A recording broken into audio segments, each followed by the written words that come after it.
Well, one of the most fabulous things that I like about Dr. Holmes is that he opened up the name of God to more possibilities, so more people could come in. So for Ernest, God wasn't just God. God became verbalized as spirit, divine mind, intelligence, creative source, and the infinite intelligence. It just got bigger and bigger and bigger. And I love that, because here's the thing, if God is infinite and I have a dream that I'm working on, I have a goal and I have a dream, the problem is never that God can't handle the dream. The problem is with my dream to fruition is I've got to make my God bigger. It's as simple as that. I got to make my God bigger so that my dream can show up in my life and I can be living the life I came here to live. So it can be in my world. And I know that sometimes people have dreams, but really they're more like nightmares, you know? And I want to talk about waking up from some of those nightmare dreams, you know? And we all have nightmares, you know? It's if we have a nightmare as far as our dream is concerned, there's really a blessing in that.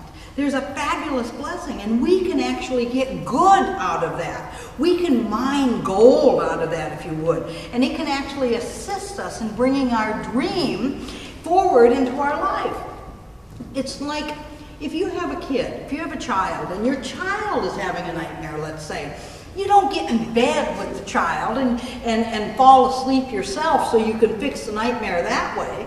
You don't want to get into the nightmare with them. That doesn't solve anything. What you do is you gently wake them, or they're already awake, and you say, it's okay, it's going to be fine. And you put your arms around them and you comfort them, and you tell them you love them, and you tell them that everything is going to be fine.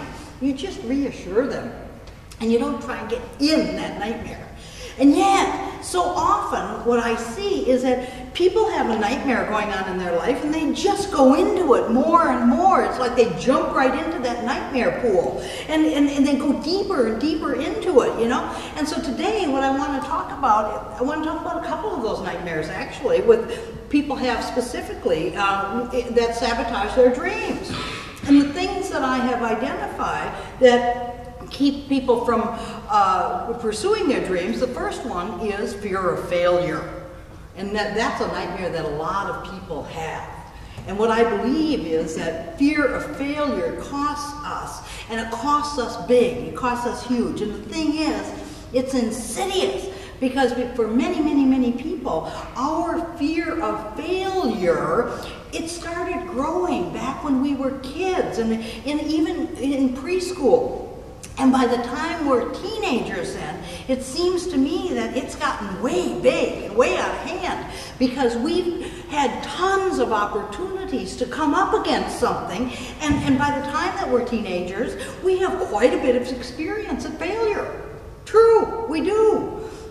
And I think it's the reason why people are afraid to set goals. I really do. I think it's because we're afraid of failing. And it's not that fear is in our conscious mind, as Ernest Holmes teaches us in the science of mind, because the conscious fears that we have, and we all know what those conscious fears are, those ones that are in our mind. They've kind of taken up condos in our mind. Residents, you know, don't pitch a tent. No, we built a condo with them. But the fear is also, and here's the hard part, it's in our subjective mind. And that's an enormously powerful combination to have in our life. Dr. Holmes says in the textbook, where we have both conscious and subjective or subconscious agreement for something around any idea, that's a big thing. And now, I'm not talking about the good fear. The good fear that we have, that fear where it's going to keep us from running out in the middle of the street, it's going to keep us safe, we're not going to walk down a dark alley or something like that. But there's bad fear. There's bad fear that I want to talk about, and that's the fear that keeps us from doing something because we might fail. And I wonder wonder for each and every one of us, I wonder how individually, how fear might be inhibiting us from meeting our dreams, meeting our goals. Because the bad fear, I believe, prevents us from really wanting and going for something and achieving the best for ourselves. And our response to that then is we play small, we play safe, we keep it in, we close the door, we set way easy goals for ourselves that aren't even really goals, they're lateral movements. We stay on our fear couch, we just stay in our comfort zone. Now the conscious fears, those are obvious. Those are what we all know. We're all really aware of those things. And they say, the big they in the sky, they say that there are 3 major fears that basically all people have. Fear of public speaking is number 1, snakes and death. Okay. So we're in Hollywood, so I don't think that many of us have a fear of public speaking here. And death, what we teach in the science of mind is we don't really believe in death, do we? We believe in the ongoingness of spirit. So really it's about you and the snakes, and me and the snakes. Snakes on a plane. But those are the ones that we have commonly and collectively as human beings. And then you and I, we each have what other conscious fears that we may be having. And you've got yours and I've got mine. I am way afraid of heights. Really, I had to go over the Tampa Bay Bridge once and I absolutely couldn't drive over it. Had to stop on the freeway here in Los Angeles when I first, because there was a ravine down on the side. Terrible fear of heights. But then also, there are the subconscious things that are very, very, very subtle things, and they actually affect our behavior in life. And as a result of those fears, we're perhaps afraid to confront a particular situation. So what I'd like us to think about today is what we could actually do is we could ask ourselves, what do I really, really want in life? What do I want? And then we could ask ourselves, what's in the way? What do I perceive as the obstacle for my dream to come into fruition? And the next piece, this is where the rubber hits the road, as David, my teacher, used to say, David Walker. What keeps me from confronting that obstacle? Because so often I think we think, well, if I confront it, you know, something bad's going to happen. Let's use your job as an example. Say you want to be really, really happy in your job. And what's in the way of that is I can't get along with my boss. What's going to keep me from confronting that is I think if I confront it, it's going to get worse. And the boss is going to take it out on me. Or they could give me some feedback that I might not be able to measure up to. And I could fail, or I could even get fired. And so better, as they say, let's let sleeping dogs lie. And I'm not going to deal with it at all. Or we'll spin something in our mind and we'll say, this is how I'm dealing with it. And that spinning usually leads to passive-aggressive behavior, negative self-talk, moving into behaviors that don't serve us. And the problem with that is, as Jody spoke in our treatment today, we're out of integrity. Our word is law. And we are not using our word to create the life that we want. We're turning that word, that law, against us. We're out of integrity of us ourselves as the thinker, not the thought. And that will keep us from our true dreams and our desires, I believe. Now, if we asked ourselves, what's the worst case scenario? And I bet everybody here knows the worst case scenario, you know? We're well acquainted with that worst case scenario. We have rehearsed that over and over and over, and it is in technicolor or vivid color. And it's really lovely because what we focus on increases. Think about that. But do we know? Do we even have an inkling of what the best case scenario is? I wonder.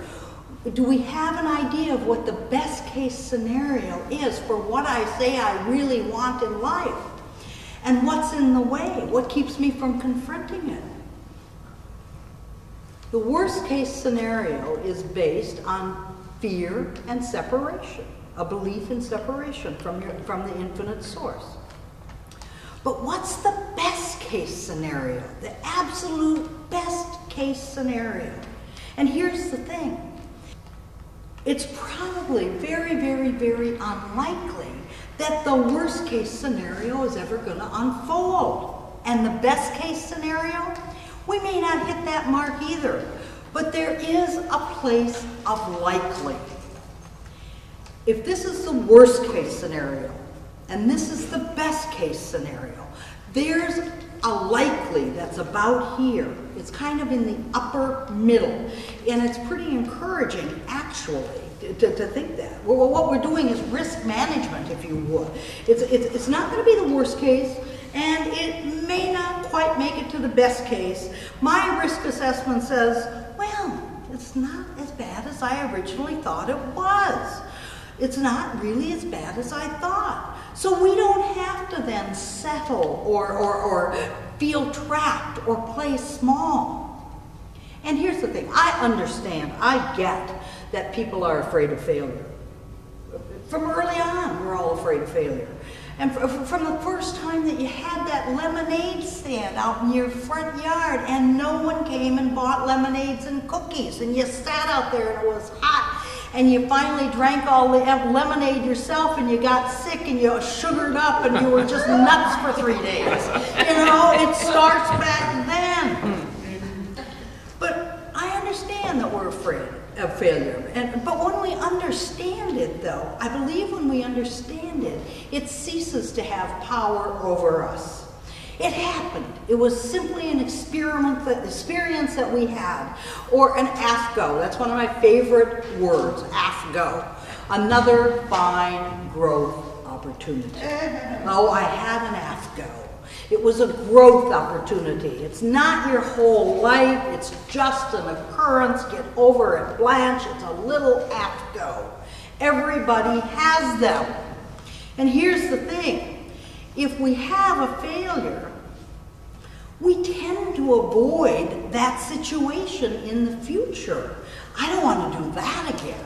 And yet, if you really look at life, I believe, for me anyway, I believe that failure always has the capacity to give me gifts and to teach me. As much as we don't like it, as much as we don't want it, it wouldn't be our preference, where it's not on our Christmas list, it's not high on any list.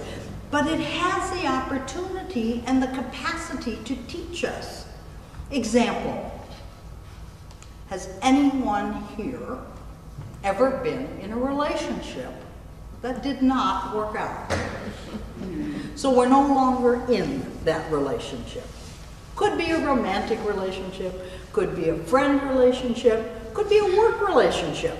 And you can see, you can look back now, and you can see that it taught you something, that you learned something from it.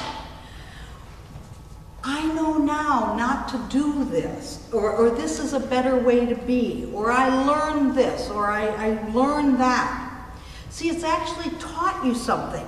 And if it's taught you something, it's not a failure at all. But when we have what we call a failure, I understand that it hurts. I get that, I really do. So it needs a bit of time. It needs some time to get perspective. It needs time before you're going to be able to mine the gold out of that experience. And so then what we get to do is we look at it with the intention of getting good from it, that I want to learn from this experience. I'm going to give it a little time, yes I am, and then I'm going to look at it. And because I want to learn from that, and I want to see how I can be better. How can I grow? How can this have a positive impact on me? So I want to tell you this great story that came to me over the internet. And it's a story about a couple who wanted to go buy a puppy. So they go to the pet store place, the puppy store place, and they're going to get this puppy. And it's a great day, it's a sunny day, they're in love and they're holding hands and they go around and they go into the pet store, and just inside the door there's a parrot on a stand. And as they're walking by the parrot, the parrot says, "Hey buddy." The guy looks at the parrot and says, "Hey, what?" And the parrot says, "You're stupid and your wife is ugly." And the guy says, "What, excuse me?" And the parrot says, "You're stupid and your wife is ugly." And the wife bursts into tears, and the guy gets all upset, and they're looking for the manager, and he's storming around, and he finally finds the manager, and he says, "Hey, we were having a really, really nice day, and came down here to buy a puppy, and my wife and I were having a great time, and your parrot just ruined our day." And the manager is all apologetic. He says, "Oh, I know exactly what you mean. I'm so sorry. I apologize for the parrot, so I just don't know what to do. Let me make it up to you. You came for a puppy. Any puppy in the store you can have. Any puppy at all." And so he goes over to the parrot and he slaps the parrot. And so the people are looking around in the store and they're feeling a little vindicated, but they don't find a puppy that they really like. So they're walking out of the store, and the parrot goes, "Hey buddy." "Yeah, what?" And the parrot goes, "You know." And there is a lesson in this. There really is a lesson. A lesson to that. The parrot was smart, and he learned from his past mistake, his past failure. Okay, he said what he wanted to say, but he said it in such a way that he couldn't get in any trouble. You know. And the second part of this story is these people let a parrot ruin their day. They were having a great day. They were holding hands. They were in love. They were on top of the world. It was sunny. It was wonderful. They go into a pet store and they let this parrot ruin their day. And here's the thing. Life is filled with criticism. The second nightmare that keeps us from our dreams is that life is filled with criticism and it stings. So many ways that it just goes into our psyche. Little sharp words, a look. You ever see those paintings of Saint Sebastian? He's all tied up and all these little arrows are pointing into him and piercing into him. Criticism, you know? Criticism. Could be a stinging word, could be a look, could be just an attitude that some store clerk has when they're interacting with you. Somebody just has some, thing against us that day or something. And really, who likes to be criticized? I don't think anybody likes to be criticized. And really, what happens is when we don't like it, we let it have control over our behavior. We avoid things, either in a conscious way or with our subconscious mind. We avoid things that we might get criticized for. And this may have something to do with why we don't open up, reach out, and go for a bigger dream. We fear criticism, so we don't try. We don't try new things. We don't try and improve things. We don't get off our comfort couch. I have a really, really good friend of mine, and when she was little, her mother very unwittingly said, my friend was like dressing up in high heels and pretending she was a movie star, and she was singing, and her mother was in a cranky mood that day and just said, "You have a horrible voice. You look ridiculous, you can't sing, so stop it." That, my friend internalized that, and she will never sing. She just won't sing. She never allowed her kids to play make-believe. She just thought it was a foolish thing. She went through a whole life without dancing, singing, and just having the joy of life. And she always has a reason why she doesn't sing. I've got a sore throat or whatever, and she keeps diminishing herself by that. But here's the thing. Here we are, we're all spiritual adults here. We're mature spiritual beings. And the problem is not that people said stuff to us. The problem is that we believe that it's true. We treat it like it is the truth, like it defines it. It's like who we are. And we continue to run with it, and run with it, and run with it.